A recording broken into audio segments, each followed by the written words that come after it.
Living on a Prayer. Brad tightened his grip on the worn-out wrench, his hands raw from another 12-hour shift at the steel plant. The pay had always been low, but now, with the factory downsizing, it was barely enough to keep the lights on. The guys on the line used to talk about better days, times when hard work meant something, when a man could build a future with his own two hands. But those days were gone. "Brad, boss wants to see you," a co-worker muttered as he walked by.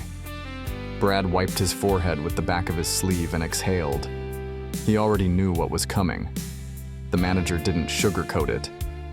"Look, kid, times are tough. We gotta let you go." He didn't say much after that. There was nothing to say. Susan leaned against the counter at Benny's diner, her feet aching from the double shift she had just pulled. The neon sign outside flickered in and out, much like her hope. The diner used to be packed, a place where families laughed and truckers swapped stories over coffee. Now it was mostly quiet, the clink of dishes echoing in empty space. She ran a hand through her blonde hair and glanced at the clock. Almost midnight. Still no sign of Brad. She worried about him, about them. They had barely made rent last month, and now, with him out of a job, things were only going to get worse.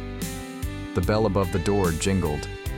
She turned and saw Brad walk in, his shoulders slumped, his eyes heavy with defeat.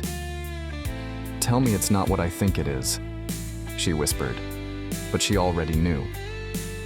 Brad swallowed hard. "They let me go." Susan's hands tightened into fists. Damn it. She wanted to scream, to curse the world for being so unfair, but all she could do was reach for his hand.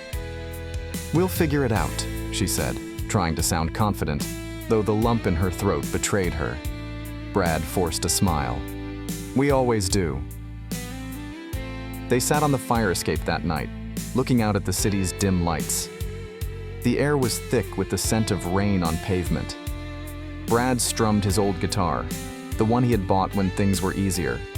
The strings were worn, but the sound was still there.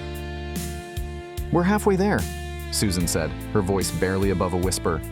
Brad chuckled. "Halfway to what?" She shrugged. "Somewhere better." They had nothing but each other, and sometimes that had to be enough. Days turned into weeks. Brad picked up work wherever he could, odd jobs, fixing cars, unloading trucks. It wasn't much, but it kept them from falling off the edge.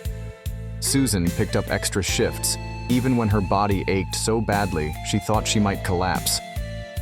One night, Brad came home late, his face streaked with grease, his hands blistered.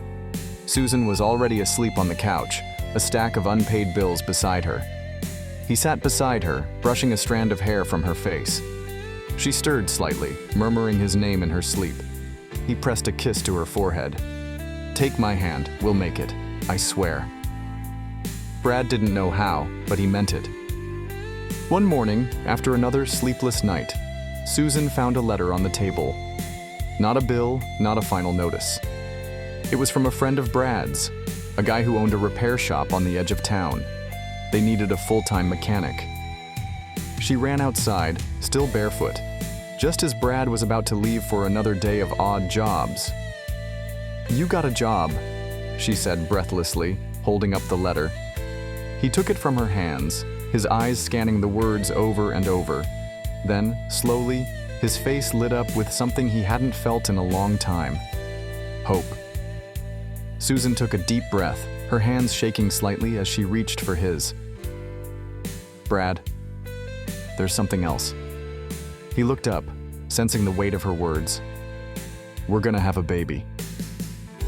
Brad's breath caught in his throat. He stared at her, then down at her trembling hands. The future was still uncertain, still filled with struggle. But in that moment, standing in the breaking dawn, there was hope. There was always hope.